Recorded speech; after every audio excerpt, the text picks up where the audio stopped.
కృపా దృష్టి కనుమా, నీ బిడ్డల పాలన కొనుమా.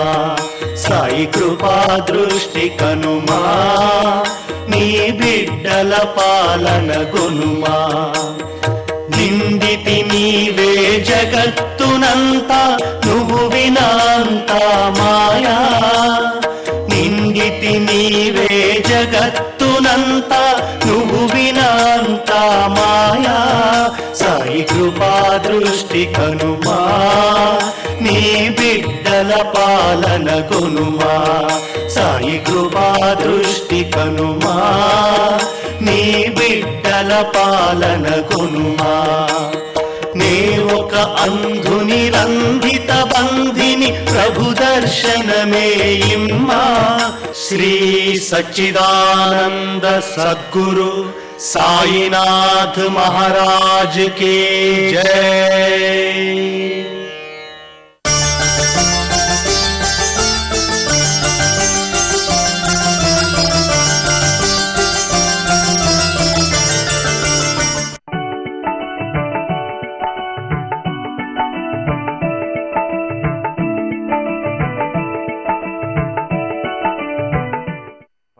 స్వరూపమైన సాయిబాబా భక్తులకందరికీ నమస్కారం. సచ్చరిత్రలో 34వ అధ్యాయంలో హేమాది పంత్ విభూతి కథలనే చెప్పడం జరిగింది. మాలేగాం అనే ఊర్లో ఒక డాక్టర్ ఉండేవారు. ఆయనకు ఒక మేనల్లుడు. ఆ పిల్లవాడు రాచకురుపుతో చాలా బాధపడుతూ ఉండేవాడట. అలా బాధపడుతున్న అతనికి చికిత్స చేశాడు మేనమామైనటువంటి డాక్టర్. అదేగాక ఆయనకు తెలిసిన డాక్టర్ల చేత కూడా దానికి ఏదైనా కాస్త చికిత్స చేయిద్దామని చేయించాడు కూడా. ఎక్కడా ఎవరు కూడా ఆ రాచకురుమును నయం చేయలేకపోయారు. ఆ మేనల్లుడికి తల్లిదండ్రులకి షిరిడిలో సాయిబాబా అని ఒక ఆయన ఉన్నాడు. ఆయన చాలా గొప్ప మహాత్ముడు. ఆయన దగ్గరికి తీసుకుని వెళ్ళండి మీ పిల్లవాడిని అని చెప్పారట. అప్పుడు ఆ పిల్లవాడిని బాబా దగ్గరికి తీసుకొని వచ్చారు ఆ తల్లిదండ్రులు. రాచకురుపుతో చాలా బాధపడుతున్నటువంటి ఆ పిల్లవాడిని బాబా ఆ కురుపుతో బాధపడుతున్నటువంటి ఆ పిల్లవాడికి నుదుటిన విభూతి పెట్టి కాసేపు ఎక్కడైతే రాచకురుపు ఉందో అక్కడ చేయి పెట్టారట. బాధ మెల్లమెల్లగా తగ్గిందట. కొద్ది రోజుల తర్వాత చాలా పూర్తిగా ఆరోగ్యవంతుడయ్యాడట ఆ పిల్లవాడిని ఇంటికి తీసుకొని వచ్చారు. మేనమామకు చెప్పారు, చూడు మీరందరూ చాలా కష్టపడ్డారు, బాబా దగ్గరికి వెళ్ళాం. ఏం లేదు, ఆయన హస్తస్పర్శో మరి బాబా విభూతి మహిమో మరి ఏమిటో తెలియదు, కానీ ఆయన దయ వలన ఆయన అనుగ్రహంతో పిల్లవాడికి పూర్తిగా నయమైంది, ఆ రాచకురుపు కాస్త మానిపోయింది అని చెప్పారట తల్లిదండ్రులు. డాక్టర్ చూసి చాలా ఆశ్చర్యపడ్డాడట అండి. ఆ మేనల్లుడికి ఆ రకంగా ఆ రాచకురుపు నయం కావడం అనేది చూసి ఏ మందులు వాడాడు ఆయన, ఏం చేశారు, చాలా ఆశ్చర్యకరంగా ఉందే ఇది అని ఆ డాక్టర్ అనుకున్నాడు. ఆయన బొంబాయి నుంచి ఒకసారి ఓ ఊరికి వెళుతూ పూణే వైపు వెళ్ళాలనుకున్నాడట. షిరిడికి వెళ్ళి ఇంత అద్భుతంగా ఈ రకంగా పిల్లవాడికి రాచకురుపును నయం చేశాడు కదా, చూసొద్దాం ఒకసారి బాబాను అని అనుకొని అక్కడికి వెళ్ళాలని ప్రయత్నం చేశాట. కానీ ఎవరో చెప్పారట, లేదు బాబా మహాత్ముడు కాదు, ఏమి కాదని ఏదో చెప్పారట. ఆ మాటలను విని ఆయన కాస్త ఆ షిరిడికి వెళ్ళడం అనేది మానుకున్నాట. తర్వాత ఏం జరిగింది, అతనికి చాలాసార్లు బాబా కలలో కనిపించాడట. వెళ్ళలేదు షిరిడికి, చాలాసార్లు కనిపించి నా మీద నమ్మకం లేదా నీకు, రావా షిరిడికి అన్నారట. ఈ రకంగా పదే బాబా కలలో కనిపించి చెప్తుంటే ఏమిటి బాబా దగ్గరికి నేను వెళ్ళలేకపోతున్నానని అనుకుంటున్నాట. కానీ వెళ్ళాలనేటువంటి పరిస్థితిలో ఆయనకు నమ్మకం కుదరడం లేదట. ఏదో ఆలోచన కలిగింది. ఓ రోజు ఏ హాస్పిటల్లో ఆయన పనిచేస్తున్నాడో ఆ హాస్పిటల్లో ఒక రోగికి ఈయన చికిత్స చేస్తున్నాడు. ఎన్నో రోజులైంది అతనికి జ్వరం తగ్గడం లేదట. ఆ డాక్టరే అనుకున్నాడట, ఏమని, నేను షిరిడీకి వస్తాను బాబా, కానీ ఎన్నో రోజుల నుంచి ఈ హాస్పిటల్లో ఉన్నటువంటి నా రోగి ఎవరికైతే ఆ రోగం ఉందో అది నయం కావడం లేదు, నేను నీ దర్శనానికి రావడానికి ఆ రోగికి గనక రోగం కాస్త నయమైతే జ్వరం తగ్గితే నేను వస్తాను బాబా అని అనుకున్నాడు. డాక్టర్ గారు అనుకున్నటువంటి ఆ రోజు నుంచి, ఆ మర్నాటి నుంచి ఆ రోగికి జ్వరం తగ్గిందటండి. అప్పుడు షిరిడీకి ప్రయాణం అయ్యాడు. వచ్చాడటండి షిరిడీకి. బాబా దర్శనం చేసుకున్నాట. బాబాను చూడగానే, బాబా కాళ్ళ మీద పడంగానే చాలా ఆశ్చర్యపడ్డాట, చాలా ఆనందపడ్డాట. ఒళ్ళు గొగురుపాటు కలిగిందటండి. బాబా అప్పుడు బాబా వైపు మొహం పెట్టి నమస్కారం చేస్తుంటే బాబా అన్నాట నెత్తిని చేపెట్టి, ఏమి ఇప్పటికైనా నమ్మకం కుదిరిందా నీకు నా మీద అన్నాడటండి. ఒళ్ళు జలధరించిందట. బాబా, నీ మీద నమ్మకం నాకు కలగకుండా ఉండేటట్టుగా అనేకమైనటువంటి ఎవరెవరో చెప్పిన మాటలు విన్నాను, కానీ నాకు నమ్మకము లేని కారణంగా నేను ఇన్ని రోజులు నీ దగ్గరికి రావడానికి కాస్త ఆలస్యం చేశానన్న విషయం నీకెట్లా తెలుసు? ఎవరెవరు ఎక్కడెక్కడ ఏ రకంగా ఆలోచిస్తున్నా బాబాకు తెలుస్తుందండి. అందుకనే వైద్యో వేద్య సదాయోగి అంటారు విష్ణు సహస్రనామంలో. వైద్యుడు ఎవరంటే ఎంఎస్ ఎంబీబీఎస్ చదివేవాడు శారీరకంగా వైద్యం చేస్తారు, ఏం మనం అనుమాన పడవలసిన అవసరం లే. కానీ మానసికంగా ఏ జన్మ నుంచో మనం ప్రారంధ కర్మ నుంచి సంపాదించుకున్న దాన్ని వైద్యం చేయలేరు వీళ్ళు. అలా వైద్యం చేయగలిగిన వారెవరు? యోగీశ్వరుడు చేస్తాడండి. సాయిబాబా గురువుగా పూజింపబడినటువంటి ఆయన యోగీశ్వరుడు. డాక్టర్ గారి మేనల్లుడి కథ ఈ 34వ అధ్యాయంలో హేమాధిపంత్ చెప్పారు. తరువాత ఇంకొక భక్తుడి యొక్క కథ చెప్పారండి. ఆయన పేరు పిళ్ళే. ఆయన డాక్టరే, అందుకని ఆయన డాక్టర్ పిళ్ళే అంటారు. బాబా సేవలో ఉంటుండేవాడు. ఆయనకి నారిపుండు వచ్చిందండి కాలు మీద. అది ఒకటి వచ్చింది, మెల్లమెల్లగా 4-5 పుండ్లు వచ్చాయండి. కాలు పరిస్థితి ఏమైపోయిందంటే అసలు ఆ కాలును పూర్తిగా అతను లేపలేకపోతున్నాడు. ఆయన డాక్టరు, ఆయన ఏదేదో వైద్యం దానికి చేసుకున్నాడు, కానీ ఏం నయం కావడంలే. చివరికి పరిస్థితి ఏమొచ్చిందంటే అసలు కాలు ఏమైనా తీసేయాల్సిన పరిస్థితి వస్తుందా అనేంత స్థితి వచ్చిందట. అసలు నడవలేడట, కాలు ఎత్తి పెట్టలేడట. ఈ రకంగా బాధపడుతున్నటువంటి అతనికి ఒకటే ఆలోచన కలిగిందట, ఇదేమిటి, ఈ కష్టం ఏమిటి, ఈ బాధ ఏమిటి? బాబాని నమ్ముకున్నాను, బాబా దగ్గరే ఉన్నాను, చాలా రోజులు ఆయన బాబా దగ్గరే ఉంటుండేవాడట. బాబా కూడా పక్కనే కూర్చోమనేవాడట పిళ్ళేని. అట్లా బాబా పక్కనే కూర్చోమంటే ఈ కాలేమో ఇట్లా బాధ పెడుతున్నది, అది మడత పెట్టలేను నేను, ఏమిటా బాబా దగ్గర ఈ రకంగా నేను సేవ చేసుకుంటూ ఉంటే ఈ కాలికి ఈ నారిపుండేమిటని బాధపడ్డాట. ఆయనకు విషయం తెలుసు, అలాగే దానికి ఏ రకంగా తాను ప్రవర్తించాలో కూడా తెలుసు. అందుకని ఏమనుకున్నాడు, నేను శిక్ష అనుభవించాలి, నేను ఈ బాధ పడతాను, ఈ బాధ నాకెందుకు పోగొట్టడు బాబా అని అనుకోలేదటండి. నేను ఈ శిక్ష అనుభవిస్తాను, నేను ఈ బాధ అనుభవిస్తాను, కానీ ఒకటే, మరీ 10 జన్మలు ఎత్తుతాను నేను, ఎందుకు ఈ ఇట్లాంటి బాధను అనుభవించడానికి. కానీ ఇప్పుడు అదృష్టం ఏమిటంటే బాబా పక్కనే కూర్చునే అవకాశం దొరికింది, బాబా సేవలో ఉండే అవకాశం దొరికింది. మళ్ళీ భౌతిక శరీరం, మళ్ళీ ఇంకో జన్మ ఎత్తి ఈ బాధను నేను అనుభవిస్తాను భగవంతుడా, ఇది కాస్త నాకు ఈ నొప్పి, ఈ నారిపుండు పోగొడితే బాగుండు భగవంతుడా అని అనుకుంటూ ఆ విషయాన్ని దీక్షితుకి చెప్పాడట. దీక్షితు వెళ్ళి బాబాకు చెప్పాడట. బాబా అన్నారట, కాకా ఆ పిళ్ళే 10 జన్మలు ఎత్తుతానన్నాడే, అవసరం లేదు, ఈ ఒక్క జన్మ చాలు వాడికి, వాడిని తీసుకురా ఇక్కడికి, చూస్తాను ఆ పుండు ఎట్లా ఉందో అన్నాడట.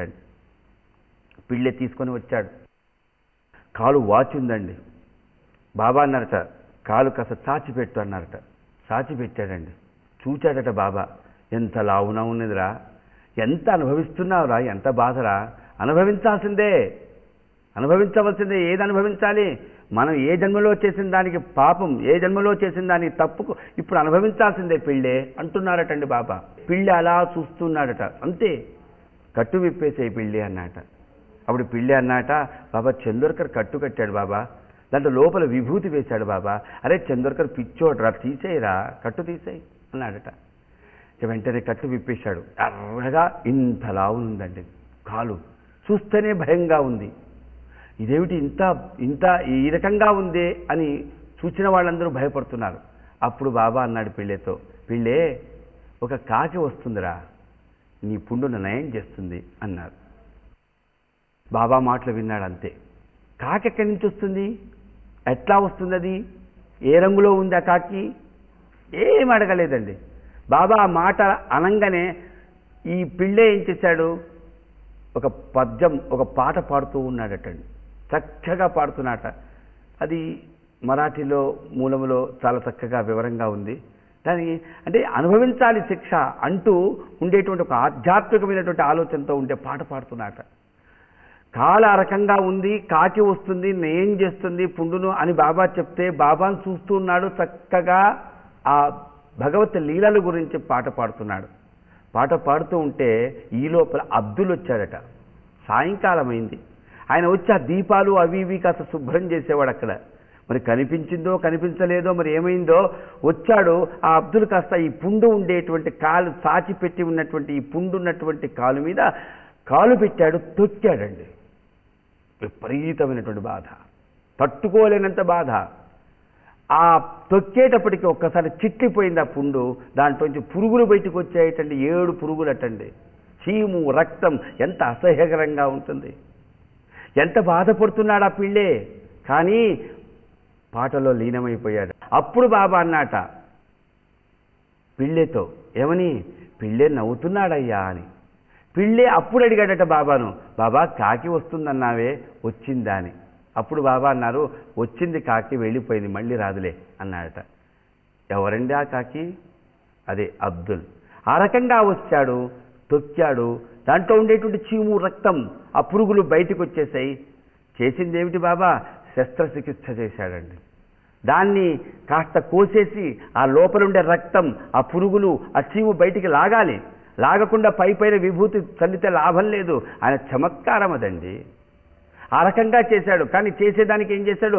ఈయన కాస్త మైమర్పించాడు. అందుకని ఎనస్థీషియా ఇచ్చి ఆపరేషన్ చేస్తారు. కానీ ఎనస్థీషియా ఇచ్చారు ఎలా? మానసికంగా.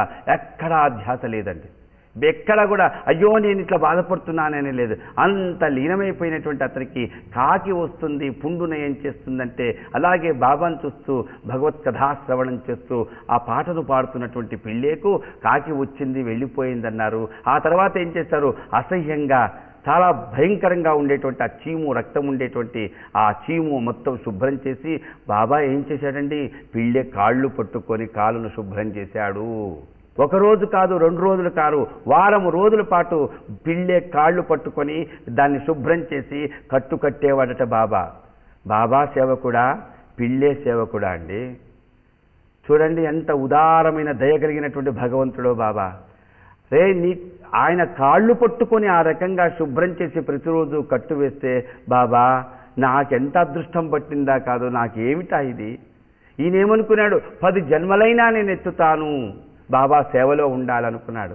నువ్వు 10 జన్మలు ఎత్తనక్కర్లేదా, నేను నిన్ను 1 జన్మ కూడా ఎత్తనేయకుండా చేస్తానన్న బాబా. చూడండి ఎంత సహకరించాడు. ఈ కథ ద్వారా అయ్యో మనం బాబాకు సేవ చేయడానికి పరిపూర్ణంగా ఈ జీవితంలో ఈ అవకాశం దొరికినప్పుడు నిమగ్నమైతే, ధ్యాస పెట్టుకుంటే ఆయన మనకు సేవకుడు అవుతాడు. మన ఇంటి పనులు కూడా ఆయన చేసి పెడతాడు. కానీ మనకు కావాల్సింది ఏమిటి? నమ్మకము, గట్టి ఓపిక. ఓపిక ఓపిక. ఎన్ని కష్టములన్నా, ఎన్ని జన్మలైనా ఎత్తుతాను స్వామి, ఈ జన్మలో మాత్రం ఈ సేవ చేసే నాకు అవకాశం మాత్రం పోనీయకు, నీ పాదాలనే పట్టుకునే అవకాశం నాకు ఇవ్వు అని ప్రాధేయపడాలి అని మనం గుర్తు చేసుకోవాలి. ఆ తర్వాత ఇదే అధ్యాయంలో గుర్తు చేశారు ఒక కథ. శ్యామ మరదలికి ప్లేగ్ జ్వరం వచ్చింది, చాలా బాధపడుతున్నదటండి. తమ్ముడు వచ్చాడు, అన్నకు మాధవరావు దేశపాండేకి చెప్పాడు, చనిపోయేటట్టు ఉందిరా, వచ్చి ఒక్కసారి చూడరా అని అన్నాడట అన్నతో. అప్పుడు ఆ అన్న, ఆ మాధవరావు దేశపాండే తమ్ముడితో చెప్పాడు, బాబా దగ్గరికి వెళదాం, బాబా ఏం సలహా ఇస్తాడో అడుగుదామని వెళ్ళారు. బాబా దగ్గరికి వెళ్ళారు.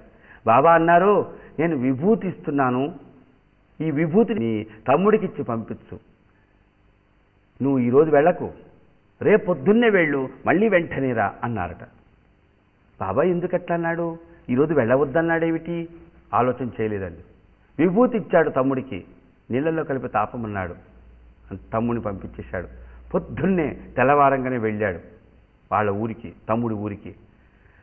ఇంటికి వెళ్ళాడటండి.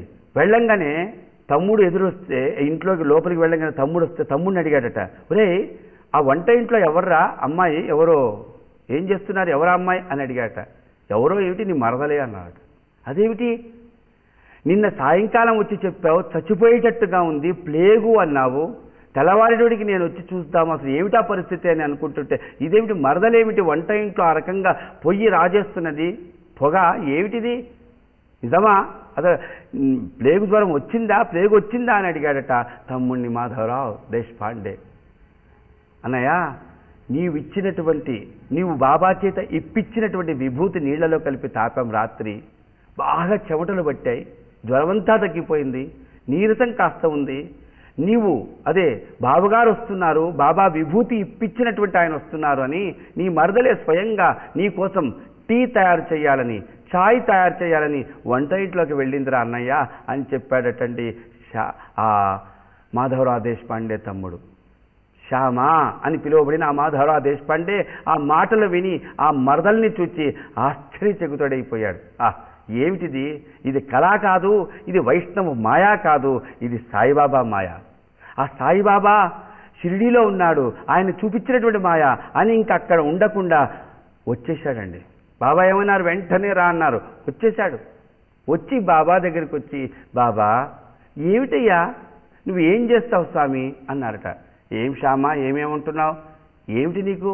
అప్పుడు చెప్పాడట, బాబా నువ్వు తుఫాన్ లేపుతావు ఎందుకు, అసలు అశాంతి ఎందుకు కలిగిస్తావు, మళ్ళా నువ్వు ఏం చేస్తావు, మాకు ప్రశాంతత కలిగిస్తావు. అసలు ఆ అశాంతినే కలిగించకుండా ఉండొచ్చుగా, తుఫాన్ అనేటువంటిది లేపకుండానే ఉండొచ్చుగా, ఎందుకయ్యా ఇట్లా మమ్మల్ని బాధ పెడుతున్నావు, ఎందుకు ఈ అశాంతి, ఎందుకు ఈ ప్రశాంతి, ఏమిటి, ఎందుకు చేస్తున్నావు ఇట్లా అని బాబాతో అంటే బాబా అన్నారు, ఏం శ్యామా ఈరోజు చాలా చాలా మాట్లాడుతున్నావు. శ్యామా నేను అశాంతిని కలిగించడం లేదు, నేను ప్రశాంతతను కలిగించడం లేదు, నేను తుఫాను లేపడం లేదు, నేనేదో ప్రశాంతతను కలిగించడం లేదు. అది మీ నమ్మకం అంతే. మీరు మనసులో అట్లా నమ్మకంగా ఆ రకంగా ఉన్నారు కాబట్టి మీరు అది అనుభవిస్తున్నారు. కానీ నేను సర్వసాక్షీభూతుల్ని మాత్రమే, అన్నీ చూస్తున్నాను శ్యామా. నన్ను అనవసరంగా ఈ కర్మ బలంలోకి, ఈ కర్మ సిద్ధాంతంలోకి, మీరేదో అనుభవిస్తూ నన్ను లాగుతున్నారయ్యా మీరు. నేను అన్నీ చూస్తున్నాను కానీ మీ నమ్మకమే మీకు అట్లా ఆ రకంగా ఆనందము, ఆ రకంగా భయము కలిగిస్తున్నదో తప్పించి మరేది కాదన్నారు. అందుకనే ఈ కథను మనం వింటూ తెలుసుకోవాల్సింది, పారాయణం చేస్తూ తెలుసుకోవాల్సింది గుర్తుపెట్టుకోండి, మన నమ్మకమే. చూడండి, మనం ఏదైతే ఆలోచన చేస్తున్నామో, మనం ఏదైతే అనుకుంటున్నామో అది ఆ రోజునే బాబా అని అడిగాడు శ్యామ. ఏమని, ఈ రకంగా ఎందుకయ్యా ఇట్లా భయంకరంగా ఒక్కసారి చేస్తావు, ఒకసారి ఏమో చాలా ఆందోళనతో ఉంటే దాన్ని కాస్త ప్రశాంతంగా చేస్తావు. దానికి సమాధానం చెప్పారు బాబా, నమ్మకము నమ్మకము. అలాంటి ఆ నమ్మకం ఉండి ఇరానీ బాలికకు ఏ రకంగా ఆ ప్రసవం సమయంలో షిరిడీకి వచ్చిన తర్వాత ఆమెకు విభూతి చమత్కారంతో బాబా ఎలా నయం చేశాడో, ఆ తర్వాత ఒక బొంబాయి నుంచి వచ్చినటువంటి ఆ తల్లికి ఇట్లా విభూతి చమత్కారం అనేటువంటి దానివల్ల ఎంతోమంది ఆరోగ్యాన్ని పొంది వాళ్ళ మానసికంగా వాళ్ళల్లో ఉండేటువంటి స్థితిలో వాళ్ళకు పరిపూర్ణమైన నమ్మకం కలిగి బాబా ఈశ్వరుడే అని నమ్మకం కలిగింది. ఇట్లాంటి ఆ విభూతి కథలను ఈ 34వ అధ్యాయంలో గుర్తు చేస్తుంటే విభూతి మనకు ఐశ్వర్యం అండి. అందుకని భూతి ఐశ్వర్యం అంటారు.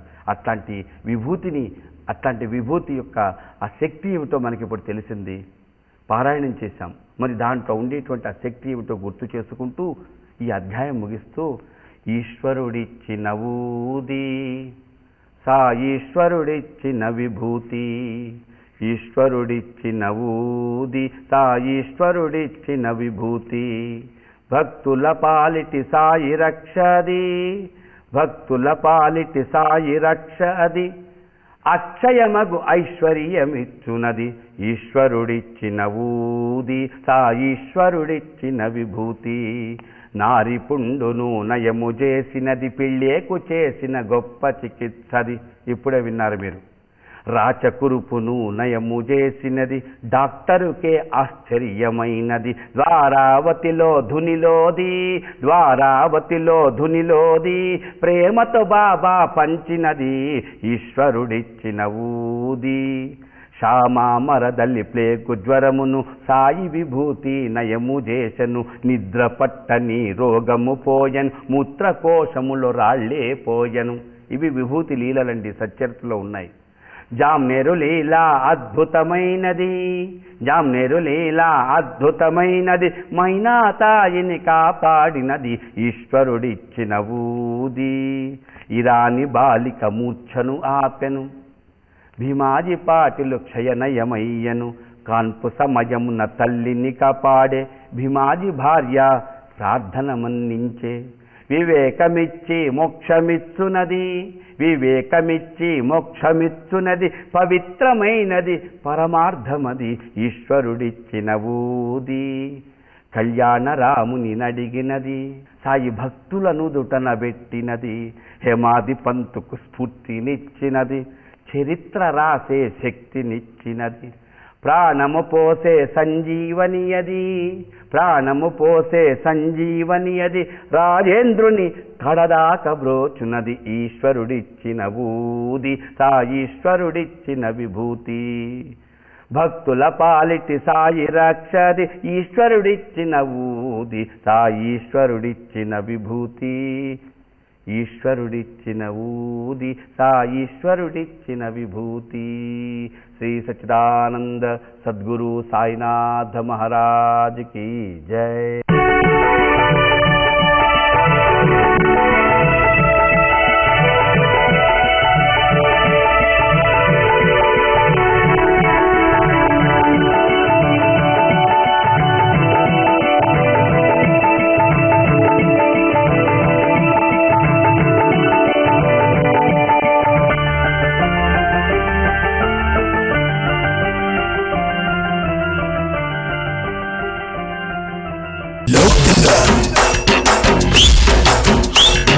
Local